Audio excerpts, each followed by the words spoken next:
सभी का अपना चैनल अंकिता दीदी टीचिंग। तो आज हम पढ़ने वाले हैं पास्ट सिंपल। तो आज हम पास्ट सिंपल का नेगेटिव सेंटेंस के बारे में पढ़ेंगे। ठीक है, मैंने पिछले वीडियो में पास्ट सिंपल के अफर्मेटिव सेंटेंस के बारे में बताया था और आज हम लोग पास्ट सिंपल का नेगेटिव सेंटेंस के बारे में पढ़ेंगे। ठीक है, तो देखो सबसे पहले पास्ट सिंपल का पहचान देखते हैं कि पास्ट सिंपल को कैसे पहचाना जा सकता है। ठीक है, तो पहचान क्या है इसका? त था, ती थी, ते थे। मतलब किसी भी वाक्य के लास्ट में यदि त था, ती थी या ते थे शब्द दिखता है तो आपका कौन सा टेंस होगा? वो पास्ट सिंपल होगा। ठीक है, अब दूसरा क्या है? अ ई ए। ठीक है, अभी अ ई ए कैसे होगा पता है? ये साउंड होता है। ठीक है, क्या होता है? ये साउंड होता है, मतलब इसको सुनकर ही पहचाना जाता है। जैसे कि वह खेला, क्या बोल रहा है? वह खेला, तो लास्ट में क्या आ रहा है? आ रहा है ना, वह खेला। अब तो आ गया, मतलब आपका कौन सा टेंस हो गया? पास्ट सिंपल हो गया। ठीक है, उसने बात की, उसने बात की, तो लास्ट में कौन सा साउंड आ रहा है? ई आ रहा है ना, तो आपको कौन सा टेंस हो जाएगा? पास्ट सिंपल हो जाएगा। ठीक है, मैंने किया, मैंने किया, तो लास्ट में क्या आ रहा है? आ रहा है, तो भी आपको कौन सा टेंस होगा? पास्ट सिंपल होगा। ठीक है, अब वे बताए, वे बताए, तो लास्ट में क्या आ रहा है? ए आ रहा है ना, वे बताए, तो आपका क्या हो जाएगा? वो भी पास्ट सिंपल होगा। ठीक है, मतलब ता था, ती थी या ते थे शब्द आता है या फिर आ ई ए आवाज आता है लास्ट में, तो आपको कौन सा टेंस होगा? पास्ट सिंपल होगा। ठीक है, आया समझ में? तो आज हम पास्ट सिंपल के नेगेटिव सेंटेंस के बारे में पढ़ेंगे। ठीक है, और आपने यदि अफर्मेटिव सेंटेंस का वीडियो नहीं देखा होगा तो मैं उस वाले वीडियो का लिंक इस वाले वीडियो के डिस्क्रिप्शन में डाल दूंगी, तो आप लोग उसको उस वीडियो को भी देख सकते हो। ठीक है, क्योंकि पास्ट सिंपल का अफर्मेटिव सेंटेंस को समझना बहुत ज्यादा जरूरी होता है। ठीक है, क्योंकि उसमें थोड़ा सा नियम अलग होता है ना। तो देखो अब आगे, अब देखो नेगेटिव सेंटेंस है ना, तो नेगेटिव सेंटेंस में क्या होता है? नकारात्मक वाक्य। नकारात्मक वाक्य क्या होता है जी? मतलब ऐसा वाक्य जिसमें क्या आ जाए? नहीं शब्द आ जाए, वो आपका क्या होता है? नकारात्मक वाक्य होता है। ठीक है, तो देखो जो पास्ट सिंपल का नेगेटिव सेंटेंस है उसका सूत्र देखते हैं। ठीक है, तो सूत्र में सबसे पहले क्या आता है? सब्जेक्ट आता है। क्या आता है जी? सब्जेक्ट आता है ना। फिर दूसरा क्या आता है? आपका हेल्पिंग वर्ब आता है। देखो पास्ट सिंपल का अफर्मेटिव में हेल्पिंग वर्ब नहीं लगता, लेकिन पास्ट सिंपल का जो नेगेटिव सेंटेंस होता है, इंट्रोगेटिव सेंटेंस होता है और इंट्रोनेगेटिव सेंटेंस होता है, उसमें हेल्पिंग वर्ब लगता है। ठीक है, फिर उसके बाद क्या है? नेगेटिव सेंटेंस है, मतलब नकारात्मक वाक्य। तो नकारात्मक मतलब क्या होगा? नहीं शब्द होगा, तो नहीं शब्द को बताने के लिए हमेशा क्या लिखा जाता है? नॉट लिखा जाता है। वो भी किसके बाद लिखा जाएगा? हेल्पिंग वर्ब के बाद लिखा जाएगा। ठीक है, फिर आता है वर्ब का फर्स्ट फॉर्म। देखो पास्ट सिंपल का जो अफर्मेटिव सेंटेंस है उसमें वर्ब का कौन सा फॉर्म लगता है? सेकंड फॉर्म लगता है। ठीक है, क्या लगता है जी? सेकंड फॉर्म लगता है। लेकिन नेगेटिव, इंट्रोगेटिव और इंट्रोनेगेटिव में वर्ब का कौन सा फॉर्म लगता है? पास्ट सिंपल का फर्स्ट फॉर्म लगता है, तो फर्स्ट फॉर्म आएगा। ठीक है, फिर क्या आता है आपका? ऑब्जेक्ट। ऑब्जेक्ट आपका कुछ भी हो सकता है जो आपको किसी भी कार्य को करने में मदद करता है, वो क्या होता है? आपका ऑब्जेक्ट होता है। ठीक है, तो ये हो गया आपका जो नेगेटिव सेंटेंस है पास्ट सिंपल को, उसका फॉर्मूला।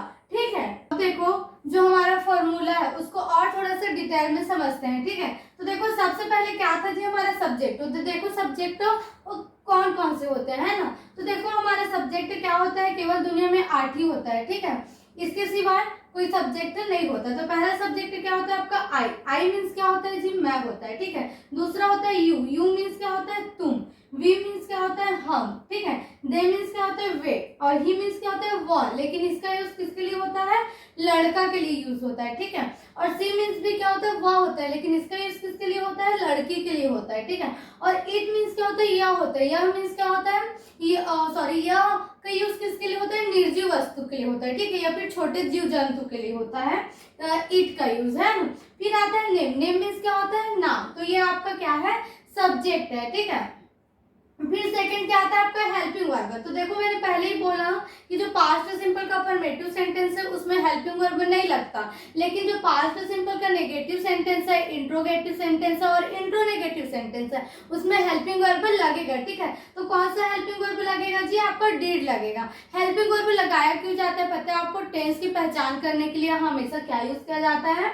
हेल्पिंग वर्ब का यूज किया जाता है। तो जैसे कि आपको दिख गया डिड, तो समझ जाना कि वो कौन सा टेंस है, पास्ट सिंपल है करके, ठीक है। फिर उसके बाद आते हैं हम लोग कौन से सेंटेंस के बारे में पढ़ रहे हैं, नेगेटिव सेंटेंस। नेगेटिव सेंटेंस में नहीं को बताने के लिए क्या यूज किया जाएगा, नॉट यूज किया जाएगा। और नॉट हमेशा नेगेटिव सेंटेंस में किसके बाद आता है, हेल्पिंग वर्ब के बाद आता है, ठीक है। फिर उसके बाद आता है वर्ब का फर्स्ट फॉर्म। देखो जो पास्ट सिंपल का अफर्मेटिव सेंटेंस है उसमें वर्ब का कौन सा फॉर्म लगता है, सेकंड फॉर्म लगता है। मतलब सेकंड फॉर्म क्या होता है, किसी भी वर्ब के लास्ट में ईडी लगा दो तो आपका क्या बनता है, सेकंड फॉर्म बन जाता है। लेकिन आपका जो वर्ब का फर्स्ट फॉर्म है वो क्या होता है, जैसे कुछ भी चीज को हम हिंदी से इंग्लिश में बोल दिया, कोई भी क्रिया को हिंदी से इंग्लिश में बोले, वही आपका क्या हो जाता है, वर्ब का फर्स्ट फॉर्म होता है। जैसे कि बोलना क्या बोलते हैं, स्पीक बोलते हैं, ठीक है। तो स्पीक बोलना क्या है, क्रिया है। इस क्रिया जो बोलने की क्रिया है उसको इंग्लिश में क्या बोलते हैं हम लोग, स्पीक। तो स्पीक क्या हो गया, बोलना का फर्स्ट फॉर्म, मतलब वर्ब का फर्स्ट फॉर्म हो गया, ठीक है।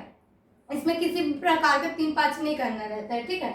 फिर क्या आता है आपका ऑब्जेक्ट। ऑब्जेक्ट आपका क्या होता है, कुछ भी हो सकता है जो आपके किसी भी कार्य को करने में मदद करता है, वो क्या होता है, आपका ऑब्जेक्ट होता है, ठीक है। तो ये हो गया हमारे डिटेल में फॉर्मूला। अब क्या करेंगे, इससे सेंटेंस बनाएंगे, ठीक है, कि इसका यूज सेंटेंस बनाने में कैसे किया जाता है, ठीक है। और अभी तक के आप लोगों ने वीडियो को लाइक नहीं किया होगा और चैनल को सब्सक्राइब नहीं किया होगा तो प्लीज कर लीजिए, ठीक है। जो भी नए होंगे वो लोग है ना सब्सक्राइब कर लेना, और जो नई पुराने वो मत सब्सक्राइब करना, ठीक है, अनसब्सक्राइब हो जाएगा वरना, है ना।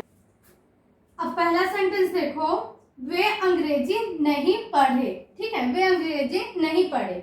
तो देखो लास्ट में क्या आ रहा है, पढ़े, ठीक है, ए का साउंड आ रहा है, क्या आ रहा है जी, ए का साउंड आ रहा है। तो आपको कौन सा टेंस हो गया, पास्ट सिंपल हो गया, ठीक है। ये हमेशा याद रखना है, यदि आपको किसी भी सेंटेंस को इंग्लिश में ट्रांसलेट करना है तो सबसे पहले टेंस पहचाना जाता है कि वो कौन सा टेंस में है। तो टेंस की पहचान कहाँ से होता है, वाक्य के लास्ट से होता है, ठीक है। तो देखो लास्ट में क्या है, वे नहीं पढ़े, ठीक है, वे अंग्रेजी नहीं पढ़े। तो लास्ट में किसका साउंड आ रहा है जी, ए का साउंड आ रहा है, मतलब आपका कौन सा टेंस हो गया, वो पास्ट सिंपल हो गया, ठीक है। अब टेंस पहचान लिए, टेंस पहचानने के बाद हमको क्या पहचानना रहता है, सेंटेंस पहचानना रहता है, ठीक है। हमारा सेंटेंस कितने प्रकार का होता है जी, 4 प्रकार का होता है, ठीक है। पहला अफर्मेटिव होता है, दूसरा नेगेटिव, और तीसरा होता है इंट्रोगेटिव, और चौथा होता है इंट्रोनेगेटिव होता है, ठीक है। तो हमको सबसे पहले पहचानना रहता है कि अफर्मेटिव नेगेटिव है, इंट्रोगेटिव है, इंट्रोनेगेटिव है। तो देखो इसको पहचानते कैसे हैं, अफर्मेटिव में क्या होता है, ना तो क्या शब्द आता है ना नहीं शब्द, क्या और नहीं दोनों ही शब्द नहीं आता, वो क्या होता है आपका अफर्मेटिव सेंटेंस होता है, ठीक है। और जिसमें नहीं शब्द आता है, क्या आता है जी, नहीं शब्द, वो आपका कौन सा वाक्य हो जाता है, नेगेटिव हो जाता है। और जिसमें शुरू में वाक्य के लास्ट में क्या आ जाता है, क्या शब्द आ जाता है, तो वो आपका क्या होता है, इंट्रोगेटिव होता है, ठीक है। और यदि आपके वाक्य में क्या शब्द भी आया है, सबसे शुरू में आपका क्या जाएगा, क्या शब्द आएगा, प्लस बीच में क्या आएगा, आपका नहीं शब्द आएगा। तो क्या और नहीं शब्द जब आता है तो आपका कौन सा वाक्य होता है, इंट्रोनेगेटिव सेंटेंस होता है, ठीक है, मतलब प्रश्नवाचक नकारात्मक वाक्य होता है। तो हमारे में केवल नहीं वर्ड आया है, ठीक है, क्या आया है जी, नहीं शब्द आया है। तो आपको कौन सा सेंटेंस है, ये नेगेटिव सेंटेंस, मतलब पास्ट सिंपल का नेगेटिव सेंटेंस है, ठीक है। तो पास्ट सिंपल के नेगेटिव सेंटेंस का फॉर्मूला जस्ट थोड़ा देर पहले पढ़े। सबसे पहले क्या आता है, सब्जेक्ट। तो सब्जेक्ट क्या है जी आपका, वे। तो वे को क्या बोलते हैं, दे बोलते हैं, ठीक है, क्या बोलते हैं जी, दे। तो दे आ गया। फिर आपका क्या आता है, हेल्पिंग वर्ब आता है। तो अभी बताइए मैं, पास्ट सिंपल में कौन सा हेल्पिंग वर्ब लगता है, डीड लगता है। तो यहाँ क्या आ जाएगा आपका, डीड आ जाएगा, ठीक है। तो डीड आ गया, दे डीड। फिर क्या आता है, नहीं, सॉरी, नेगेटिव सेंटेंस है तो हेल्पिंग वर्ब के बाद क्या आ जाएगा, नॉट आ जाएगा, ठीक है। तो नॉट आ जाएगा, दे डिड नॉट। फिर क्या आता है, वर्ब आता है। तो वर्ब क्या, पढ़े, ठीक है, क्या आता है जी, पढ़े। वे अंग्रेजी नहीं पढ़े, तो पढ़ना को क्या बोलते हैं, रीड बोलते हैं। तो रीड आ जाएगा, ठीक है।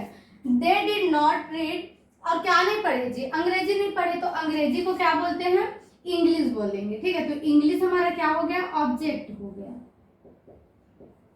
ठीक है। They did not read English, वे अंग्रेजी नहीं पढ़े, ठीक है, उसको क्या बोलेंगे इंग्लिश में, दे डिड नॉट रीड इंग्लिश, ठीक है। आया समझ में।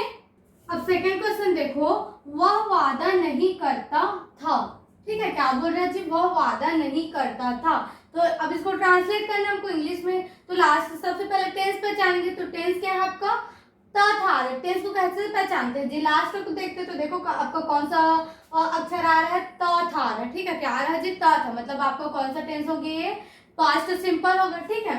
अब उसके बाद सेंटेंस पहचानते हैं, तो नहीं शब्द आया मतलब आपको कौन सा सेंटेंस हो गया, नेगेटिव सेंटेंस हो गया, ठीक है। तो नेगेटिव सेंटेंस का आपको सूत्र तो पता ही है, ठीक है। तो सबसे पहले क्या आएगा, वह है ना, सब्जेक्ट आएगा, सब्जेक्ट क्या आपको वह, तो वह के लिए ही भी यूज होता है, सी भी यूज होता है, लेकिन हमको पता कैसे करना है कि लड़का है कि लड़की है, क्या बोल रहा है, था बोल रहे हैं, मतलब लड़का होगा, थी रहता तो क्या होती, लड़की होती, ठीक है, लेकिन यहाँ क्या है, था, तो लड़का है, तो लड़का के लिए क्या यूज करते हैं, ही यूज करते हैं, ठीक है। तो यहाँ पर क्या आ गया जी, ही आ गया, ठीक है। अब सब्जेक्ट के बाद क्या आता है, हेल्पिंग वर्ब आते हैं, तो हेल्पिंग वर्ब आपका क्या आएगा, डीड आएगा, ठीक है।